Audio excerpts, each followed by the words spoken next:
கிடைக்கும் ஒரு பிள்ளையா இருக்கு, அதற்கு எல்லாம் கிடைக்கும்னே வர்றாங்க. அப்போ ஒண்ணு கிடைக்காட்டி அவங்களால அதை தாங்கிக்க முடியல. சரி, கிடைக்காது, இந்த சூழல்ல கிடைக்காது அப்படிங்கிறது தெரிஞ்சிருக்கணும் அப்படிங்கிறது அத நம்ம பிள்ளைகளுக்கு கொடுக்கணும். நீங்க எந்த ஒரு பேக் எடுத்துக்கிட்டு நான் அமெரிக்காவுக்கு போயிருக்க போது பார்த்தேன், பிள்ளைகளை அவங்க கொடுக்குறாங்க, போய் புத்தகங்கள் எல்லாம் அழிட்டு வருது. அங்க எந்த புத்தகத்தை எடுத்தாலும் நம்ம ஊர்ல எடுத்தா கிழிஞ்சிரு வெயில் கட்டுவாங்க. ஆனா அங்க அவங்க புத்தகங்கள், அதே மாதிரி லைப்ரரிக்கு ரொம்ப கூட்டிட்டு போறாங்க. நிறைய புத்தகங்கள் அங்க அவங்க பிள்ளைகளுக்கு அது கொஞ்சம் பெட் டைம் ஸ்டோரிஸ்ன்னு சொல்றாங்க. அது ஒரு வாழ்க்கையில அவங்க யாரும் வேற யாரும் இல்ல, இங்க இருந்து போனா நம்ம பிள்ளையதான் அப்படி பண்றாங்க. அதாவது புதுசா யாரு அங்க பண்றது எப்படின்னு எனக்கு தெரியல. இங்க இருந்து போனவர்களுக்கு இந்த ஒழுங்கு இருக்கு. நாங்களோட ஒரு சிங்கப்பூர்ல அப்படி இருக்கு இப்படி இருக்குன்னு சொல்லிட்டு கீழே யாரும் குப்பையை போடுவதில்லை அப்படின்லாம் சொல்றாங்க. இங்க இருந்து அங்க போனவர் தான் குப்பையை போடாம இருக்காரு, ஆனா இங்க வந்தா போடுறாரு அப்படிலாம் நினைச்சேன். ரொம்ப அவங்களுடைய இந்த ஹவு டு சே நோ அப்படிங்கறதே ஒரு பெரிய கலைங்கிறாங்க. அப்ப தோல்வியில இப்ப நீட்டுல ஒரு தவறு அந்த தோல்வியை தாங்கவே பிள்ளைகளால முடியல. அந்த மறுப்பை ஏற்காத முடியல, தற்கொலை வரைக்கும் போறாங்க. அதையெல்லாம் பல சிந்தனைகள் இருக்கு. ரொம்ப சிறப்பா சொன்னீங்க, அழகு, வாழ்த்து திரும்பிய மங்கை. அடுத்தது நித்யாதேவி அப்படி பிள்ளைகளுக்கு கொடுக்கும் சுதந்திரம் அவசியமானதுன்னு பேச வர்றாங்க. அவர்களும் பிள்ளை வளர்ப்பிலே மிகச் சிறந்தவர்கள். ஒரு ஆர்வமான பேச்சாளர், பல பேச்சாளர்களை கவனிச்சிருக்கேன். அவங்க ஒரு ஆர்வம், அப்படியே பொங்கி வருகிற ஆர்வமா இருக்கும். அவர்களுடைய சொற்கள் என்னமோ ஆசுகவின்னு சொல்றோம்ல, அந்த மாதிரி சொல்லி சொற்கள் விழுகும். அது அவர்கள் நிறைய தொடர்ந்து படிப்பதாலேயே பிள்ளைகளுக்கு அவர்கள் ஒரு ஆசிரியர் பொறுப்புல, உயர்கல்வி ஆசிரியர் பொறுப்புலயும் இருக்காங்க. அதையும் ரொம்ப சிறப்பா செஞ்சுக்கிட்டு வர்றாங்க. பல வழிகளிலும் பல்லாற்றாரும் சிறப்புடைய இனிய நண்பர் திருமதி நித்யாதேவி அவர்களை உரையாற்ற அழைக்கிறேன். அன்னையுடன் வாழ்ந்த காலம் சிறிது, அன்னை தமிழுடன் வாழும் காலம் பெரிது. அன்னை தமிழுக்கு முதல் வணக்கம், அனைவருக்கும் மறு வணக்கம். முக்கண்ணியில் சிறந்ததாம் மாதங்களில் ஆங்கிலத்தில் சிறந்ததாம் மே, மாதங்களில் சிறப்புற்றது தமிழில் தை என்ற 3 வார்த்தைகளை முப்பாலில் கலந்து சேர்த்தெடுத்து மாமேதை என்று அமர்ந்திருக்கும் அடைமொழிக்கு சொந்தக்காரரான கணம் நீதிபதி அவர்களுக்கு புத்தாண்டு வணக்கங்களுடன் என்னுடைய பணிவான வணக்கங்களை தெரிவித்துக் கொள்கின்றேன். மாற்றத்தை செய்யலாம் என களமிறங்கி இருக்கக்கூடிய எந்த மாற்றத்தை ஏமாற்றத்தை தழுவ காத்திருக்கும் எதிரணியினருக்கும் மாற்றம் ஒன்று மாறாதது என்று அறிந்து புரிந்து செயல்படும் எம்மணியினருக்கும் இந்த இளைய தலைமுறைக்கு இணையத்தில் இணைந்திருக்கும் அத்தனை இதயங்களுக்கும் என்னுடைய நல்ல பணிவான வணக்கத்தை தெரிவித்து தலைப்பிற்குள் செல்கின்றேன். ஐயா, உங்கள் திருவாயால் தலைப்பை கேட்க வேண்டும் என்று என் செவிவர்கள் காத்துக் கொண்டிருக்கின்றன. ஒரு முறை கூறுங்களேன் ஐயா. பிள்ளைகளுக்கு கொடுக்கும் சுதந்திரம் அவசியமானதா ஆபத்தானதா? அவசியமானதே ஆபத்தானதே அப்படின்னு ஒரு ஏகாலம் இருக்கு. இன்றைய பிள்ளைகளுக்கு தரும் சுதந்திரம் அவசியமானதே. சுதந்திரம் அவசியமானதா இல்லையா? அவசியம் எப்பொழுது ஏற்படும்? அவர்களுக்கு சுதந்திரம் தரவில்லை. அப்படி இருக்கும் நேரத்தில் தான் அவசியம் ஏற்படும். எவனுக்கு உதவி தேவையோ அப்பொழுதுதான் அவனுக்கு உதவிகரம் தேவை. அப்படி இருக்க எங்களுக்கு சுதந்திரம் இல்லையே. அப்படி இருக்க எங்களுக்கு அவசியம் என்றுதான் நான் பேச வந்திருக்கின்றேன். சுதந்திரம் என்றால் என்ன? நமது உரிமை. இந்த சிறு வயதில் நான் ஒரு கவிதை வரிகளை வாசித்த நினைவி. தங்கமனையினை பாரடி, அடி என் தங்க கொலுசினை பாரடி, இங்கெனக்கு என்ன குறையடி என்று ஒரு கிளி தங்க கூண்டை பார்த்து அடைபட்டு கொண்டு பேசக்கூடிய, அதற்கு பதிலாய் சிறைப்பட்ட வாழ்விதனை சிறப்பானது என்று கூற வந்துள்ளார்கள். அப்படிப்பட்ட நபர்கள் தான் எதிரணியினர் ஐயா. இப்படிப்பட்ட கருத்துக்களை எல்லாம் சுமந்து வந்து நம் வாழ்வை சற்று சிந்திக்க வேண்டும் என சிந்தனையில் ஏற்றுகிறார்கள். ஒரு பேருந்தில் அன்றைய காலத்தில் இடம் பிடித்து கொடுத்த பிள்ளையா நான். வெளியில் செல்லும் குழந்தைகளுக்கு நாம் தைரியம் சொல்லி வளர்க்க வேண்டும்.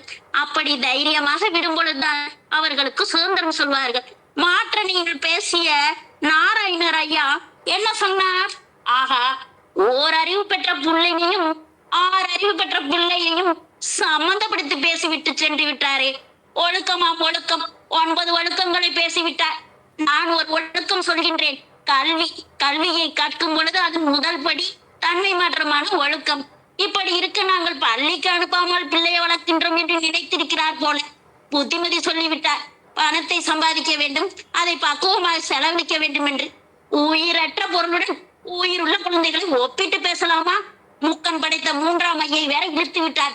தேடு ஐ அப்படின்னு நாம தேட வேண்டியதா இருக்கிறது. என்ன செய்ய? நாமெல்லாம் ஒரு படத்தினை கண்டதுண்டு, சந்தோஷ் சுப்பிரமணிய படம். ஏதோ அத்தனை வேலைகளை வடிவமைத்து விட்டு தன்னை ஒரு பார்வையாளராக பார்த்து கொண்டிருக்கக்கூடிய அந்த படம் இப்பொழுது கூட என்னுடைய கை உங்கள் கைகளுக்குள் இருக்கின்றதப்பா என்று சொல்லிய வசனம். அப்பொழுது நான் நன்றாக இல்லாத அப்பாவா என்று அவர் கேட்க, இப்படி இருக்கும் அப்பா எனக்கு கிடைத்திருக்கும் பொழுது சற்று சுதந்திரம் தந்திருந்தால் நான் எப்படி வளர்ந்திருப்பேன் என்று அவர் கூறும் அந்த விடயம். ஏதாவது ஒரு வேலையை சொல்லிவிட்டு அதற்கு உதவப்பட்டு அவர்களை சிந்திக்க தடை செய்வதுதான் இன்றைய பல பெற்றோர்கள் உறவுகளின் பணியாக உள்ளது. ஏதாவது அவர்கள் பேசும் பொழுது காது கொடுத்து கேட்டதுண்டா? அன்றைய காலத்தில் பெற்றோர்களிடம் நாமெல்லாம் ஆடை ஆபரணங்கள் வாங்குவதற்கு சென்றதுண்டா? ஆனால் இன்றைய குழந்தைகளுக்கு சற்றே சுதந்திரம் வழங்கப்பட்டுள்ளது. ஆனால் அவசியமான முறையில் அவர்களை முடிவு செய்ய எங்கே, எப்போது, எதை எடுப்பது, உண்பது அத்தனையும் முடிவெடுப்பதற்கு இப்படி ஏன் சுதந்திரம் வழங்க வேண்டும்? அதற்கு அவசியம் என்ன? அவர்களுடைய ஆளுமை திறன் அதிகரிக்கும் ஐயா. குழந்தைகள் என்பது கூடையும் குண்டனும் மாட்டும் இமையும் தொடும் இளையோர்கள், ஆக்கப்பூர்வமான செயல்களை செய்யும் அப்துல் கலாம்கள், சிந்தனையை தூண்டும் சிந்திக்கும் சிந்தனை சிற்பிகள், வானில் வளம் வரும் சிறகடிக்கும் பறவைகள். தோல்விகளை கண்டு சில குழந்தைகள் துவண்டு மனம் வருந்துகின்றார்கள், வாழ்க்கை வெறுக்கின்றார்கள். அதற்கு அவர்கள் உயிர்களை மாற்கின்றார்கள். அதற்கு அவர்கள் சுதந்திரத்தை தந்தது என்று வினவினால் அது எப்படி பிரச்சனைக்கு ஆராய் வாய்ப்பாக இருக்கும்? நீங்களே சற்றே யோசித்து பாருங்கள். அவர்கள் உச்சத்தை தொட அந்த மிச்சத்தை காண எச்சமென பல பெரும் விடயத்தை துச்சம் என கருதி செயல்பட சிறப்பாக எத்தனை செயல்கள் செய்ய இன்னும் 1 நிமிஷம் இருக்கு உங்களுக்கு. ஆராய உதவி செய்யும் பாங்கில்தான் சவாலாக நாம் வந்த தந்தை தாயிற்கு வசதிகளை ஏற்படுத்தி உச்சமாக வாழும் குழந்தைகள் இருக்கின்றார்கள். இந்த குழந்தைகளை யோசித்து பாருங்கள். சிந்தனை சிற்பிகள் ஏதோ குழப்பமான நேரத்தில் கூட அவர்களுக்கு சுதந்திரம் வழங்கினால் அவர்களே இங்கு நீதிபதியாக அமர்ந்து நம் குழப்பத்தை தீர்த்து வைக்கும் பாங்கான பக்குவமான அந்த தீர்ப்பினை தரக்கூடியது. சுவர்ந்தால் தான் சித்திரம் வரைய முடியும். எனவே சுவற்றை கிறுக்காதீர்கள், சித்திரம் தெரியாமல் போக போகிறது. சுவருக்கு சற்றே வெள்ளையடிக்க தவறாதீர்கள். ஆனால் அந்த சுவற்றை இழுத்து அதற்குள்ள இருக்க கல் மண்ணை தோண்டி விடாதீர்கள் என்று கேட்டுக்கொள்கின்றேன். இன்னிசையை கேளுங்கள், அவர்களும் ரசிக்கட்டும். ஓவியம் காட்டுங்கள், உணரத் தொடங்கட்டும். இயற்கையை காட்டுங்கள், மதிக்கத் தொடங்கட்டும். வாழ்க்கையை உணர்த்துங்கள், வாழத் தொடங்கட்டும். நீங்கள் எல்லாம் இதற்கு தயாராக இருங்கள். சோம்பலை அகற்றி நீங்களும் அவர்களுக்கு முன்னுதாரணமாக இருக்கும் பொழுது அவர்களுக்கு சுதந்திரம் தேவை. குறிப்பாக பெண் பிள்ளைகளுக்கு சுதந்திரம் இல்லை. இன்றளவும் மனைவிக்கு சுதந்திரம் கொடுத்தோம், கணவருக்கு சுதந்திரம் கொடுத்தோம் என்று ஆண் பெண் இருபாலராக இருந்தாலும் பெண்களுக்கு இரவில் சென்று வர சுதந்திரம் இல்லை. எனவே அவர்களுக்கு அவசியம் கொடுங்க. ஏனென்றால் பெண் என்பவள் சிந்திக்க பிறந்தவள். சீர்தூக்கும் பார்க்கும் இந்த கோலத்தை மாற்றக்கூடிய ஒரு குத்து விளக்காக மட்டுமல்ல, உங்களுக்கு ஒளி விளக்காக இந்த உலகை வடிவமைப்பாள். எனவே அனைத்து குழந்தைகளுக்கும் சுதந்திரத்தை அவசியம் கொடுக்க வேண்டும் என்று கேட்டுக்கொண்டு நல்ல ஒரு வாய்ப்பிற்கு நன்றி தெரிவித்து உங்களிடம் தீர்ப்பும் எங்களணிக்கே என்று நன்றி மகிழ்ந்து விடைபெறுகின்றேன். புத்தாண்டு வணக்கங்களுடன் உங்கள் பேச்சு புயல் மதுரையிலிருந்து. நன்றி, வணக்கம். மகிழ்ச்சி. எல்லாரும் வீடியோல வருவீங்க, இப்போ வீடியோல வாங்க. பேச்சாளர்கள்லாம் திரும்பி ஜானகி அம்மா வீடியோல இருக்காங்க, நல்லா இருக்கு, அந்த மாதிரி இயன்றவர்கள் வீடியோல வாங்கன்னு கேட்டுக்கிறேன். ரொம்ப மகிழ்ச்சி. சிறப்பான பேச்சு. கவிஞ இப்போது நீங்க ஒரு கவியோட இருக்கு மாற்றம் சொல்லி எதிரடிக்கு ஏமாற்றம்லாம் சொல்லியிருக்கீங்க, பார்க்கலாம். மகிழ்ச்சி. இப்ப திரும்பிக்கு அருணகிரி அவர்கள் பேச வர்றாங்க. அருணகிரி பக்குவப்பட்டவர். ஒரு மிகப்பெரிய ஒரு பதவியில விமான நிலையத்துல பணியாற்றுறாரு. பல கூட்டங்கள்ல பலருக்கு அருணகிரியினே போட்டுக்கிறாரு. அவரு மனதிலே செல்வந்தராக வேண்டும், செல்வந்தர்களை உருவாக்க வேண்டும் என்கிறதுனால அந்த ரிச் அப்படிங்கிற ஒரு அடைமொழியையும் அவரோட போட்டுக்கிறவர். தொடர்ந்து பல தளங்களில் மிகச்சிறப்பாக பங்கேற்கிறாரு. ரொம்ப உறவுக்கு இனிய நண்பர் கல்கத்தாவில் இருக்காரு, இணைந்திருக்கிறாரு. அவரை போற்றி பாராட்டி பிள்ளைகளுக்கு கொடுக்கும் சுதந்திரம் ஆபத்தானது ஆபத்தானதே அப்படிங்கிற தலைப்புல உரையாற்ற அழைக்கிறேன். நன்றி ஐயா. கல் தோன்றி மண் தோன்றாமல் முன் தோன்றிய மூத்த குடி தமிழ் குடி, தமிழர்களுக்கு கதி, கம்பராமாயணமும் திருக்குறளும். எதிரணியினரை பார்க்கும்போது எனக்கு கொஞ்சம் பாவமா இருக்கு, வியப்பாவும் இருக்கு. நாம எந்த காலத்துல வாழ்றோம்? ஸ்டோன் ஏஜ் காலத்திலையா, அல்லது அக்ரிகல்ச்சர் காலத்திலையா, இண்டஸ்ட்ரியல் காலத்திலையா, இன்ஃபர்மேஷன் காலத்திலையா, கம்ப்யூட்டர் யுகத்திலையா, இல்லை இன்னைக்கு ஸ்பேஸ் யுகத்துல வாழ்றோமா? ஆர்டிபிஷியல் இன்டெலிஜென்ஸ் வந்தாச்சு, சாட் ஜிபிடி வந்தாச்சு, பிளாக் செயின் வந்தாச்சு, flying car, bullet car, hyper loop technology, space X டெக்னாலஜியில் பூமி பந்துலேருந்து ஒரு இடத்துலேருந்து இன்னொரு இடத்துக்கு போக முடியும். 1949 நல்ல தமிழ்ன்ற படத்தில் உடுமலை நாராயண கவிகளோட வரியில் NS கிருஷ்ணன் பிள்ளையங்குட்டியும் பிறக்கிறா போல விஞ்ஞானத்தை வளர்க்க போகிறேன், பிள்ளையங்குட்டி பொஞ்சாதியும் புருஷனும் இல்லாமல் பிள்ளையங்குட்டியும் பிறக்கிறா போல. இன்னைக்கு ஆய்வகத்தில் பிள்ளைகளை பெத்தெடுக்கிற நிலைமை வந்தாச்சு.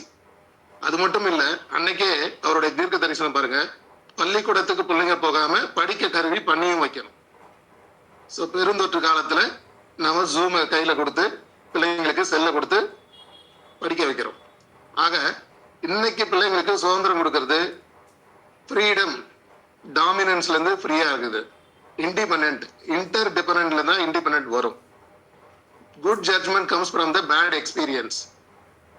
அனுபவம் போன்ற ஒரு சிறந்த ஆசிரியர் உலகத்தில் இருக்க முடியாது. அப்போ இன்றைய காலகட்டத்தில் பிள்ளைங்களுக்கு சுதந்திரம் ஆபத்தானதாக இருக்க முடியும். ஏன்னா அவங்க என்ன நினைக்கிறாங்க, பிள்ளைங்க எல்லாம் எனக்கு வேண்டும் அப்படின்னு அடம்பிடிக்கிறாங்க. நாம் இருவர் இருந்தது, இன்னைக்கு நமக்கு ஒருவர், நாளைக்கு நமக்கு மட்டும்தான் இருக்கு. அதனாலதான் இன்னைக்கு செயற்கை பேபிலாம் உற்பத்தி பண்ற நிலைக்கு வந்திருக்கோம். அந்த விதத்துல பிறப்பு முதல் இறப்பு வரை மாறாத அன்பும் ஆதரவும் அக்கறையும் கொண்ட ஒரே உறவு தாய் தந்தை உறவு மட்டும்தான். அப்போ பிள்ளைங்களுக்கு இன்னைக்கு நாம கொடுக்குற சுதந்திரம் அது ஆபத்துல தான் போய் முடியுது. காரணம், அந்த பிள்ளைகள் முகம் தெரியாத யாருக்கோ மரியாதை செய்யறாங்க, ஆனா அப்பா அம்மாவை மதிக்கிறாங்களா? மார்கோனி ரேடியோ கண்டுபிடிச்சாருன்னு சொல்றோம். நம்ம மார்கோனியோட அப்பா அவரோட அறிவாளியா இருந்தா அவரெல்லாம் கண்டுபிடிச்சிருப்பாரு. அப்போ ஒவ்வொரு பிள்ளையும் தம்மின் தம்மக்கள் அறிவுடையார். ஸோ மாநிலத்தில் இருக்கிற எல்லா உயிர்களுக்கு, அப்பா அம்மாவுக்கு மட்டும் இல்லை, எல்லாருக்குமே இனியது. அப்படி இருக்கும்போது அவங்களுக்கு கொடுக்குற சுதந்திரம் அளவோடு இருக்கணும்னு எதிரணியினரே எங்க பக்கம் பேசியிருக்காங்க. அதுதான் நாங்களும் சொல்றோம், அது ஆபத்தானது. காரணம், குறை கூறி வளர்க்கப்படும் குழந்தைகள் வெறுக்க கற்றுக்கொள்கிறார்கள், அடக்கி வளர்க்கப்படும் குழந்தைகள் சண்டையிட கற்றுக்கொள்கிறார்கள். ஹிட்லர் குழந்தை பருவத்தில் எப்படி இருந்தான்னு கொஞ்சம் யோசிச்சு பார்க்க சொல்றேன் எதிரணியினரை. ஆக கேலி செய்யப்படும் குழந்தைகள் வெட்கத்தோடு வளர்கிறார்கள், அவமானப்படுத்தப்படும் குழந்தைகள் குற்றவாளிகளாகிறார்கள், ஊக்கப்படுத்தப்படும் குழந்தைகள் மன வலிமை பெறுகிறார்கள், புகழப்படும் குழந்தைகள் பிறரை மெச்ச கற்றுக்கொள்கிறார்கள். இன்னைக்கு குழந்தைகள்லாம் எப்படி இருக்காங்க? யாராவது வீட்டுக்கு வந்தா அந்த காலங்கள்ல நாம உறவு முறை சொல்லி அழைச்சோம். இன்னைக்கு அவங்க பட்டுன்னு கைபேசியை வச்சுக்கிட்டு வந்தவங்களை கொஞ்சம் கூட எந்த இதுவுமே கண்டுக்கிறது இல்லை. தாய்மாமா வந்தா கூட இன்னைக்கு பிள்ளைங்க மதிக்கிறாங்களா அப்படின்றத பார்க்கணும். ஸோ அந்த வகையில புகழப்படும் குழந்தைகள் பிறரை மெச்ச கற்றுக் கொடுக்கிறார்கள், சகிப்போடு வாழும் குழந்தைகள் பொறுமையை கடைபிடிக்கிறார்கள், நேர்மையோடு வளரும் குழந்தைகள் நியாயத்தை கற்றுக்கொள்கிறார்கள், பாதுகாக்கப்படும் குழந்தைகள் நம்பிக்கை பெறுகிறார்கள், நட்போடு வளரும் குழந்தைகள் உலகத்தை நேசிக்கிறார்கள், நல்ல ஒரு குடிமக்களாக வருகிறார்கள். அந்த வகையில இந்த குழந்தை வளர்ப்பு என்ற முறையில நாம சுதந்திரம் அளவோடு இருக்கணும். ஏன்னா முற்றிய நெல்லியும் மூத்தோர் சொல்லும் முன்னே கசக்கும் பின்னே இனிக்கும். முற்றிய நெல்லியும் மூத்தோர் சொல்லும் முன்னே கசக்கும் பின்னே இனிக்கும். தந்தை சொல் மிக்க மந்திரம் இல்லை. இன்னைக்கு அப்பா 4 GB RAM செல்போன் வாங்கி பழைய செல்போன் யூஸ் பண்ணிட்டு இருப்பாரு. ஆனா பையனுக்கு 8 GB 16 GB வாங்கி கொடுப்பாரு, தான் பார்க்காத இந்த உலகத்தை பார்க்க வேண்டும் என்று. ஆனா பையன் சொல்லுவான், அப்பா அவருக்கு ஒண்ணுமே தெரியல அப்படின்னு அம்மா கிட்ட போய் பேசுறான். தாயை சிறந்த கோவிலும் இல்லை. இன்னைக்கு பிள்ளைங்க தாய் எப்படி பண்றாங்க? கண்டிப்பா நம்ம பாசம் கொடுக்கணும். ஆனா அளவுக்கு மிஞ்சினால் அமுதமும் நஞ்சு, பாசத்தால் பிள்ளை கெடும். சோ சிவாஜி கூட ஒரு படத்துல பாடுவாரு, சோதனைக்கு மேல் சோதனை. அந்த நதியே வற்றி போச்சுன்னா எங்க போய் முறையிடுறது அப்படின்ற மாதிரி. Good judgement comes from the bad experience. Arunagiri sir ஒரு நிமிஷம் இருக்கு. ஸோ அனுபவமே சிறந்த ஆசிரியர் உலகத்துல. ஆக பிள்ளைகளுக்கு கொடுக்கும் சுதந்திரம் ஆபத்துல தான் போய் முடியுது. இன்னைக்கு உலகமே கைக்குள்ள இருக்கு, கைபேசிக்குள்ள இருக்கு. அதனால எதிரணியினரே எங்களுக்காக பேசியிருக்காங்க நடுவர்கள் அவர்களே. ஸோ இன்றைய காலகட்டத்துல இந்த டிஜிட்டல் யுகத்துல பிள்ளைகளுக்கு சுதந்திரம் கண்டிப்பாக ஆபத்தில் போய் முடியும். அந்த வகையில் அவர்களை கண்காணிப்போடு பேச வேண்டும், வளர்க்க வேண்டும், பழக வேண்டும். அந்த வகையில் வளர்க்கப்படுபவர்கள் தான் மிக சிறந்த மக்களாக வர முடியும் என்று கூறி வாய்ப்புக்கு நன்றி பாராட்டி விடைபெறுகிறேன். நன்றி, வணக்கம். மிகவும் அருமை. அதாவது எந்த காலத்துல வாழ்கிறோம்னு கேட்கிறார். காலத்துல என்ன வாழ்கிறோம் அப்படின்னு. முகம் தெரியாதவர்கள் நம்ம இப்ப முகம் தெரிந்த பெற்றோரை பத்தி பேசணும், முகம் தெரிந்த உற்றாரை பத்தி பேசுறோம், உறவினரை பத்தி பேசுறோம். ஆனால் முகம் தெரியாதவர்களுடைய அந்த ஆபத்து பிள்ளைகளுக்கு இளைஞர்களுக்கு விளைவிக்கக்கூடிய முகம் தெரியாத ஆபத்து அப்படின்னு அதை பார்க்கிறேன். அத ஒரு எச்சரிக்கையாகவும் நமது அருணகிரி அவர்கள் மிகச் சிறப்பாக சொல்லியிருக்காங்க. குறைகோரி வளர்க்கப்படும் பிள்ளை, அடக்கி வளர்க்கப்படும் பிள்ளை, அன்பு காட்டி வளர்க்கப்படும் பிள்ளை எல்லாம் சொல்லியிருக்காங்க. நவையன்றிய நெல்லிக்கனி மூத்தோர் சொல் பின்னாடி தான் முன்னாடி துவக்கும் பின்னாடி இனிக்குங்கிறதெல்லாம் தான் பார்க்காத உலகத்தை பிள்ளை பார்க்க இருக்கிறாங்க. எவ்வளவு அவர்களுடைய தியாகங்களை எல்லாம் சொல்லியிருக்காங்க. ரொம்ப சிறப்பானது. ஆனா என்னென்ன ஆபத்துங்கிறத இன்னும் ஒருத்தரும் பட்டியலிடாத மாதிரி இருக்கு எனக்கு பார்க்கையில.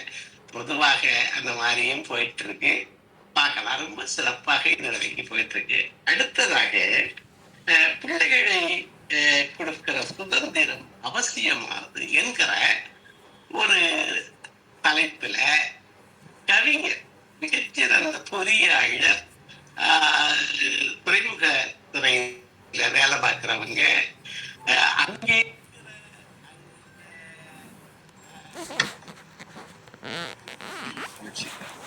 ஏன் மியூட் ஆயிடுச்சு? வெளியே போயிட்டார்.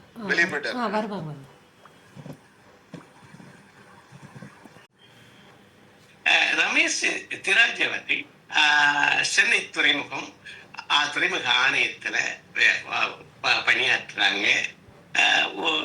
ஒரு ஆசுகவி மாதிரி சிறந்த கவிஞர்.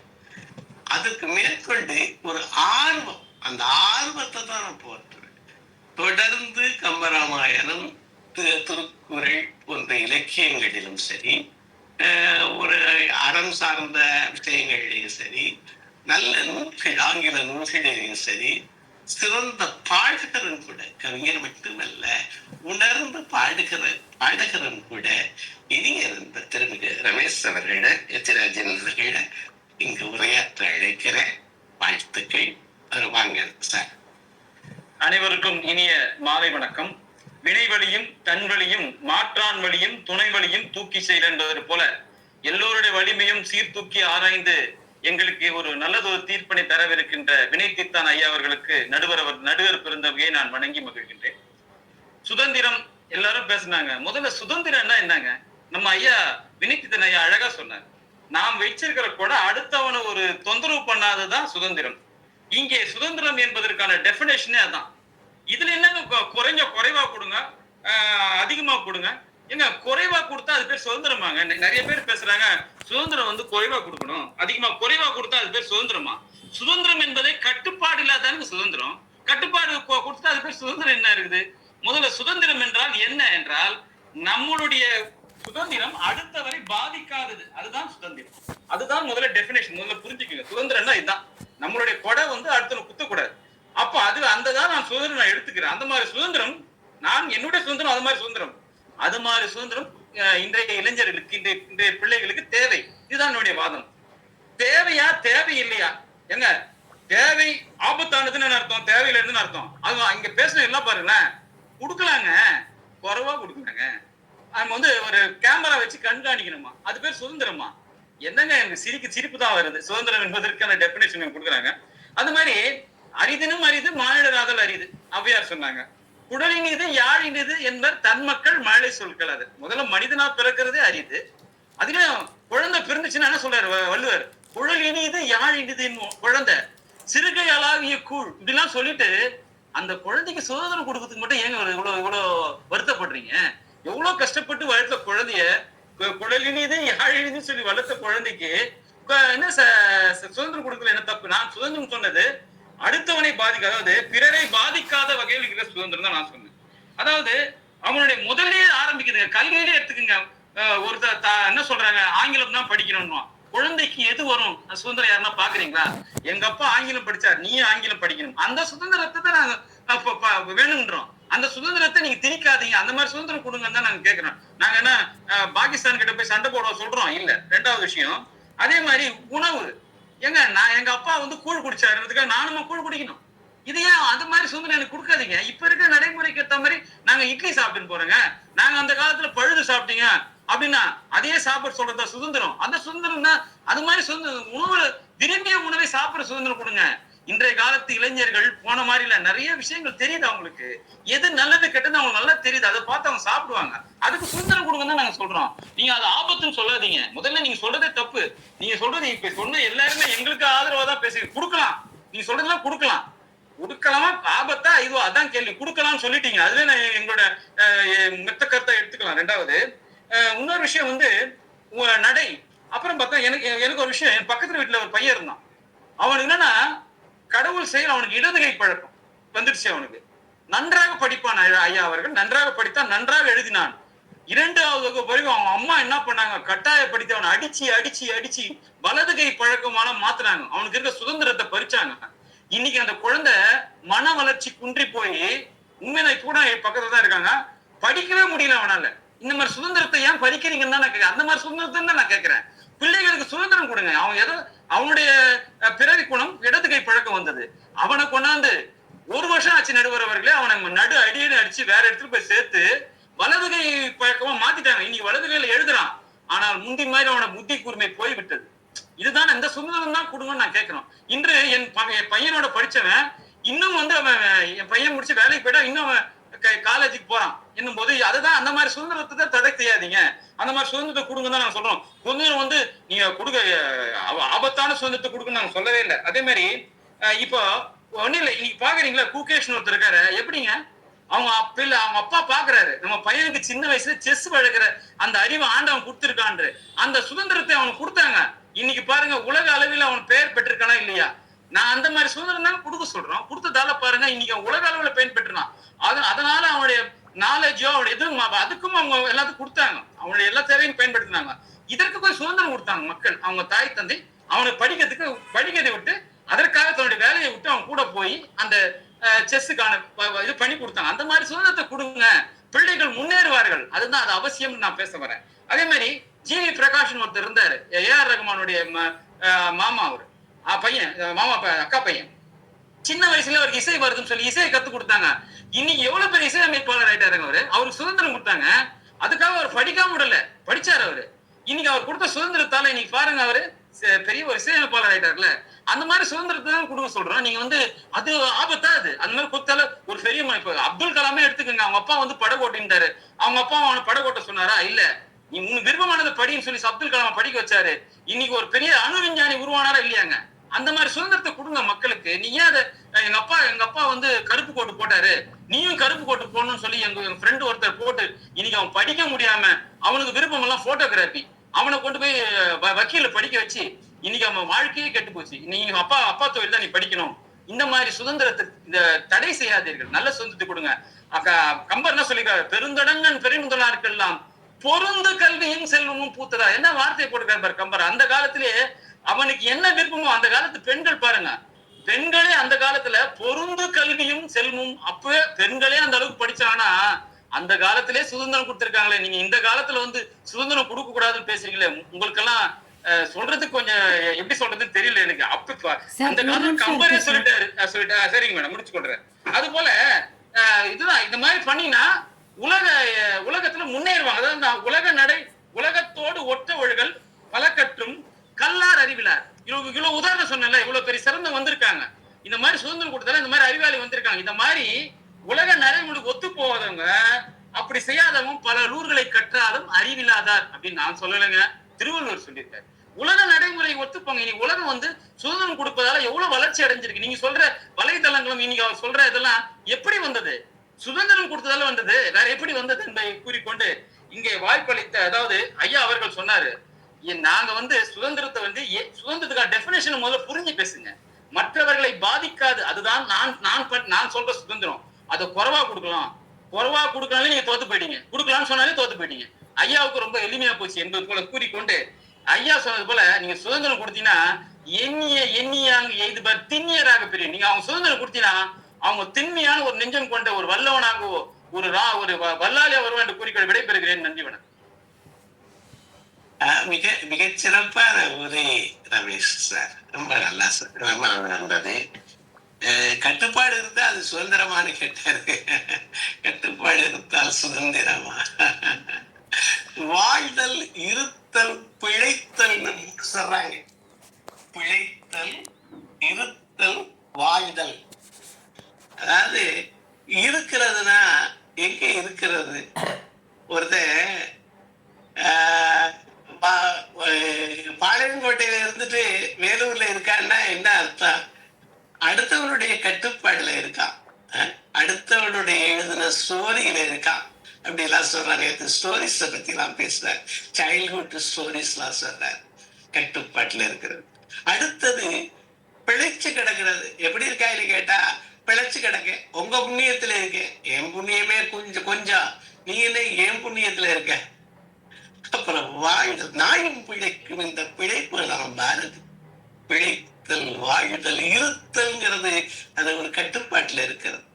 அந்த வாழ்தல் அந்தந்த நொடியிலே வாழ்தல், அந்த சிட்டுக்குருவியை போலே விட்டு விடுதலை ஆகியெல்லாம் இருக்கு.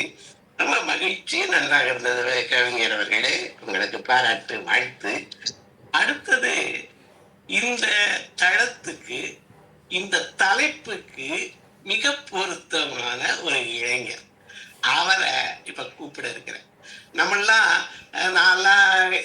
எல்லாருக்கும் உள்ளத்துல ஓரளவு இளமை இருந்தாலும் அந்த உடலுங்கிறது ஒன்று இருக்கிறது. அது அந்த இளமை, அது வித்தியாசம் இருக்கு, சிந்திக்கிறதுல வித்தியாசம் இருக்கு, இந்த அனுபவத்துல வித்தியாசம் இருக்கு. ஆனால் ஒரு இளைஞருடைய பார்வை எப்படி இருக்கிறது அப்படின்னு தெரிஞ்சுக்கிறதுக்கு நமக்கு நல்ல வாய்ப்பு. இதுல நமது சஞ்சய்குமார் அவர்கள் தூயவழனார் பள்ளியில, அது கல்லூரியில 3ஆம் ஆண்டு இயற்பியல் படிக்கிறாங்க. அங்க நுண்கலை நுண்கலை அந்த கழகத்தினுடைய செயலரும் தலைவராக இருக்கிறாரு. அடுத்தது அங்கு பல நிகழ்ச்சிகளை நடத்துறாரு, பல வானொலி இதுகள் எல்லாம் நிகழ்வுகளை நடத்துறாரு. பரிசுகள், கவிதைக்கு, கட்டுரைக்கு ஆளுநரிடமிருந்தும் அமைச்சர்களிடமிருந்தும் பரிசுகள் பெற்றிருக்கிறாரு. பல்லாற்றானும் ஒரு நல் இளைஞராக நான் திரு சஞ்சய்குமார் அவர்களை பார்க்கிறேன். அவர்கள் தலைப்பு என்னன்னா, பிள்ளைகளுக்கு பெற்றுக் கொடுக்கிற ஒரு சுதந்திரம் ஆபத்தானது அப்படிங்கிற தலைப்புல சொல்றாங்க. எந்த வகையில் ஆபத்து, அந்த ஆபத்திலிருந்து எப்படி வெளிவருவது போன்ற சிந்தனைகளை அவருடைய பார்வையை நான் முக்கியமாக கருதுகிறேன். அவரை வழங்க அழைக்கிறேன். தாயால் பெற்றெடுக்கப்பட்டும் தமிழால் தத்தெடுக்கப்பட்டும் தமிழ் பேசும் தாய் தமிழ் உறவுகளுக்கு தமிழ்தாசனாக வணக்கத்தை செலுத்திவிட்டும் எனது உரையை துவங்க வேண்டும் என்று ஆசைப்படுகிறேன். ஐயா, என்னோட உரைக்குள்ள போறதுக்கு முன்னாடி நான் உங்களுக்கு முதல்ல நன்றி சொல்லி ஆகணும். காரணம், நீங்கள் என்னை பத்தி இவ்வளவு பெருமையா பேசுறீங்க தெரியுமா? அதுதான் இந்த தலைப்பிற்கும் எனக்கும் உண்டான சம்பந்தம். காரணம், நான் இன்று இந்த இடத்தில் உங்கள் முன்னால் அமர்ந்து பேசுகிறேன் அப்படின்னா, ஒரு வயசுல நான் பிள்ளையாக இருக்கும்போது என்னுடைய தாய் எனக்கு சில சுதந்திரங்களை பறித்தார். அது அப்ப எனக்கு கசந்துச்சு, ஆனா இப்ப எனக்கு இனிக்குது. அதனாலதான் உங்க முன்னாடி நான் பேசிக்கிட்டு இருக்கேன். எனவே நான் தான் வாழும் எடுத்துக்காட்டு அப்படின்னு சொல்லிட்டு, இறையன்பு ஐஏஎஸ் அவர்கள் ஒரு முறை நாங்கள் எல்லாம் மாணவர்கள் எல்லாம் அதை பார்க்கும்போது அவர் ஒரு விஷயம் சொன்னாரு. என்ன அப்படின்னா, நீங்க எல்லாம் பேச்சாளர்கள்னு சொல்றீங்கப்பா, உங்களுக்கு நான் ஒரே ஒரு அட்வைஸ் சொல்றேன். என்ன அப்படின்னா, குறிக்கோளோட பேசு தம்பி, குறிப்புகளோட பேசாத அப்படின்னாரு. நான் பொதுவாக குறிப்புகளோடு பேசுவது கிடையாது. ஆனா நடுவர் அவர்களே, இன்னைக்கு என்னுடைய எதிரணியை அடித்து பேச வேண்டும் என்பதற்காகவே நோட்டு போட்டு குறிப்பெடுத்து வச்சிருந்தேன். ஆனா இதுல என்ன சோகமாய் போச்சுன்னா, எதிரணிக்காரங்களுக்கு நான் நன்றி சொல்லி ஆகணும் நடுவர் அவர்களே. காரணம், எங்கள் அணிக்காரர்கள் எங்கள் தலைப்பிற்காக பேசியதை விட எதிரணிக்காரர்கள் தான் எங்கள் தலைப்பிற்காக அதிகமாக பேசினாங்க. அதனால முதல்ல அவங்களுக்கு நான் ஒரு நன்றியை சொல்லி ஆகணும்.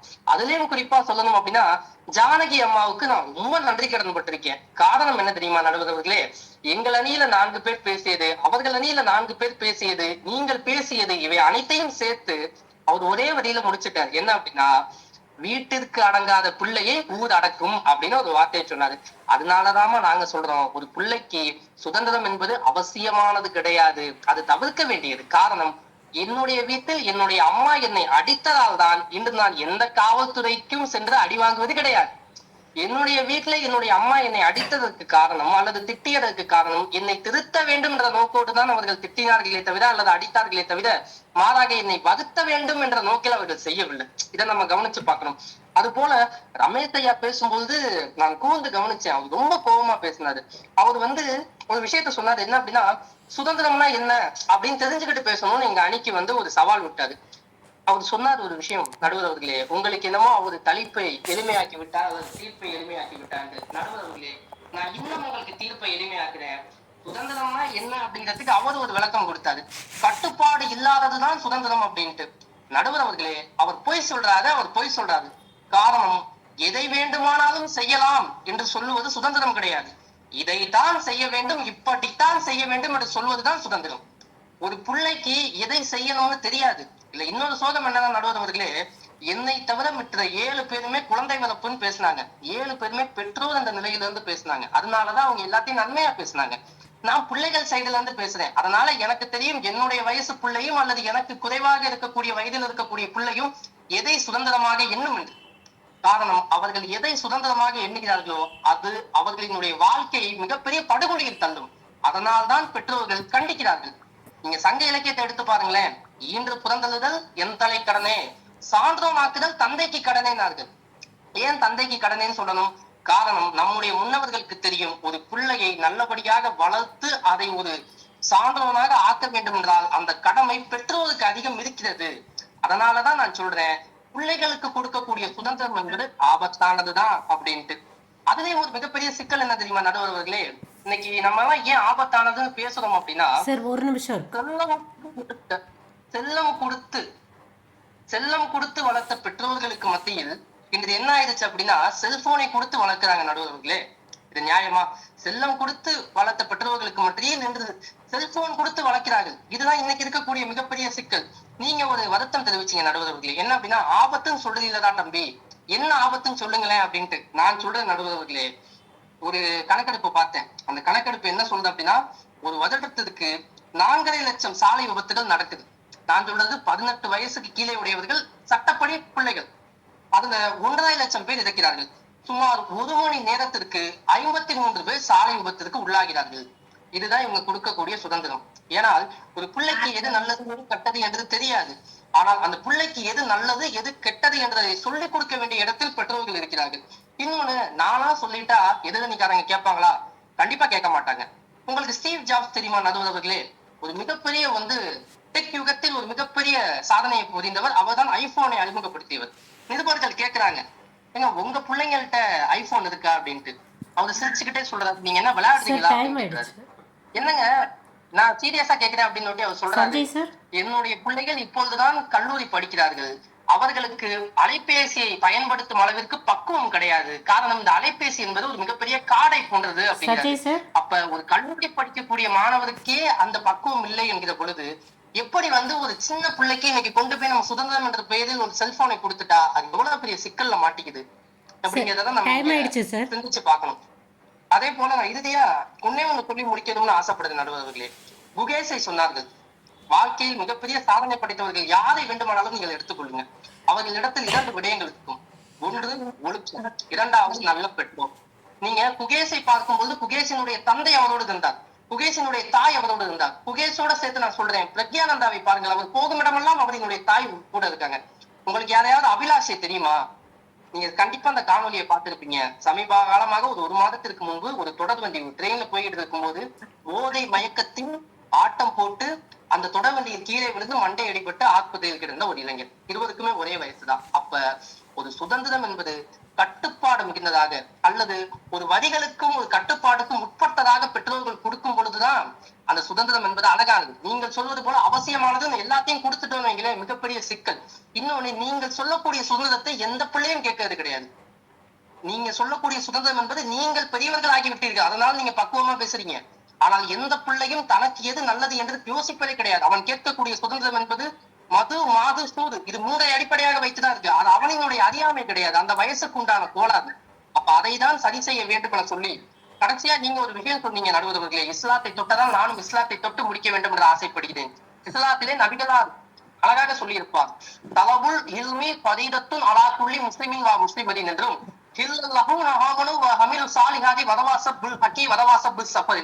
அதற்கு என்ன அர்த்தம் என்றால், எவர் ஒருவர் உங்களுக்கு ஒருவர் உபதேசித்துக் கொண்டும் உங்களுக்கு ஒருவர் ஆலோசனை சொல்லிக் கொண்டும் உங்களுக்கு ஒருவர் பொறுமையை காட்டுக் கொண்டும் வாழ்கிறார்களோ அவர்களுக்கு நஷ்டம் இல்லை என்பதுதான் பொருள். அது போலதான் நான் சொல்லணும்னு ஆசைப்படுறேன். எதிர்நீக்காரங்களுக்கும் சேர்த்து சொல்றேன், நாளை உங்களினுடைய பிள்ளைகளுக்கும் நீங்கள் நல்லதை சொல்லிக் கொடுக்க வேண்டும் என்றால் நல்ல உபதேசித்துக் கொண்டும் நல்ல செயல்களை கைமாறி கொண்டும் வாழுங்கள். கடைசியா ஒன்னே ஒன்னு சொல்லி முடிக்கிற நடுவர்களே, இன்றைய இளைஞர்கள் நாளைய தலைவர்களாக மாற வேண்டும் என்றால் அவர்களினுடைய சுதந்திரத்தில் ஒரு கட்டுப்பாடு தேவை. சுதந்திரம் என்பது கட்டுப்பாடு இல்லாதது கிடையாது, கட்டுப்பாடு இருப்பதுதான் என்று சொல்லி நீங்க எங்க அன்னைக்குதான் தீர்ப்பு சொல்லுவீங்கன்னு எனக்கு முன்னாடியே தெரியும். இருந்தாலும் மீண்டும் ஒரு முறை கேட்கிறேன், எங்கள் அன்னைக்கு மக்கள் தீர்ப்பு சொல்லுங்கள் என்று சொல்லி நல்லதொரு வாய்ப்புக்கு நன்றி கூறி விடைபெறுகிறேன். நன்றி, வணக்கம். ஐயா வினைத்தித்தன் அவர்களா, கட்டுப்பாடு இல்லாம நேரம் அளிக்கிற சுதந்திரம் கொடுத்ததோடு தான் அவர் சுதந்திரமா பேச முடிஞ்சது.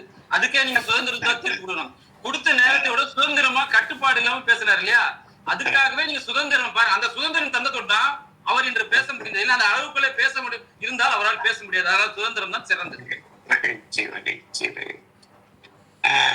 ஒரு பட்டிமன்ற பேச்சாளர் அப்படிங்கிறத அவர் நிரூபிச்சாரு. அவங்க பட்டிமன்றத்துல நான் பார்த்திருக்கேன், அந்த நேரத்துக்கு ஒரு நிமிஷம் இருக்குன்னு சொன்னாலும் அதை பொருத்தம் அறுக்க மாட்டாங்க, மறுபடியும் அந்த கடைசியில சொல்ல வருவாங்க. ரொம்ப சிறப்பு. அந்த சுதந்திரம் தான் வேண்டும் சொல்றாங்க, அது குடும்பம் அருமை. இளைஞர் நிறைய நல்ல சிறந்த கருத்துக்கள். கட்டுப்பாடுதான் சுதந்திரம் ஆபத்துக்களை சொன்னாரு. நம்ம சிறப்பான ஊரை குறிக்கோளோடு பேசு அப்படின்னு அவர் சொன்னது. திருத்த வேண்டும், இந்த சான்றூனாக்குதல், அந்த புறநானூற்று பாடல சொன்னாரு. அதுல ஒரு முக்கியமான வரி இருக்கு, அதை நான் என்னுடைய நிறைவுரையினை வைத்துக் கொள்கிறேன். இப்ப ரொம்ப சிறப்பாக எண்மரும் ரொம்ப அழகாக பல கருத்துக்களை யாரையும் புண்படுத்தாம அந்த சுதந்திரத்தோட ரொம்ப சிறப்பா பேசியிருக்கீங்க. உங்க ஒவ்வொருவரையும் பாராட்டி வாழ்த்துறேன். அப்புறம் இப்போ ஆபத்து ரெண்டு பேரும் ஒரு ஒத்துக்கிட்டது என்னன்னு பார்த்தா, கட்டுப்பாடோடு சுதந்திரம், கண்காணிப்போடு சுதந்திரம் அப்படிங்கிறத எல்லாரும் அந்த ஒத்துக்கிட்டது மாதிரி இருக்கு. 8 பேருமே அது ஒரு கருத்துக்கு மாதிரி அவசியம் தாங்கிறது மாதிரியும் அது ஒரு கட்டுப்பாடோடு இருக்க வேண்டும் அப்படிங்கிறது மாதிரிதான் மொத்தமாக பெறப்பட்டது எனக்கு. இப்போ ஆபத்துங்கிற அணியில திரு நாராயணன் அவர்கள் அந்த கண்காணிப்பது, கவனிப்பது அப்படிங்கிறத முக்கியமா சொன்னார். அதே மாதிரி களைகள் வளரும் அப்படிங்கிறதையும், அந்த களைகளை நீக்குவது முக்கியம் அப்படிங்கிறதையும் சொன்னார். களைகளை நீக்குவதுக்கு எதுக்கு அப்படிங்கிறத நம்ம பார்க்கணும். அது ஒரு இது. அப்புறம் பணத்துல அந்த கட்டுப்பாடு எதுக்கு, பிரேக் இருக்கு, அது பல கருத்துக்கள் மிக அழகாக சொல்லிட்டு போனார். மூன்றாவது கண்காணிக்கப்படுகிறான் ஒருவன், பிள்ளைய ஒரு கண்காணிக்கிறான், அந்த பிள்ளை ஓடுது. அது எந்த பிள்ளை?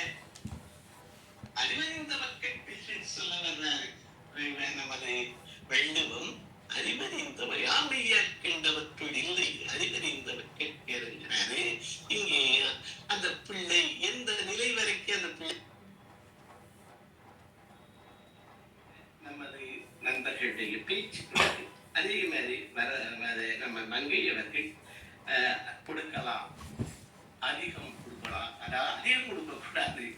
அப்ப அதுக்கெல்லாம் அளவுகோல் என்ன அப்படின்னு பார்க்க வேண்டியது இருக்கு. நேரம் கெட்டதும் வாங்கி கொடுத்தல் ரொம்ப முக்கியமாக சொல்றது. அந்த பிள்ளைகளுக்கு மறுப்பு தெரியாமல் வளர்ப்பது அப்படிங்கிறதெல்லாம் ஒரு ஆபத்தால் தான் முடியுது அந்த பிள்ளைக்கு. அது ஒரு செல்போன் இல்லாட்டி கூட என்னுடைய பேரன் கூட ரொம்ப வயலண்டா கத்துறான், அப்புறம் அதை கொடுத்துடுறாங்க. சாப்பிட்டதுக்கு போனை கொடுத்துடுறாங்க. அது அப்புறம் தான் மற்ற வேலைகள் பார்க்க முடியுது. நிறைய யோசிக்க வேண்டியிருக்கு. அருணகிரி அவர்கள் அந்த எந்த காலத்தில் வாழ்கிறோம் அப்படின்னு கேட்ட கேள்வி, முகம் தெரியாத யாரோ அவர்களும் கட்டுப்படுத்துகிறார்கள் சுதந்திரத்தையோ அல்லது சுதந்திரம் இன்மையோ அப்படிங்கிற ஒரு சரியான சிந்தனை. புகழப்படும் குழந்தைகள்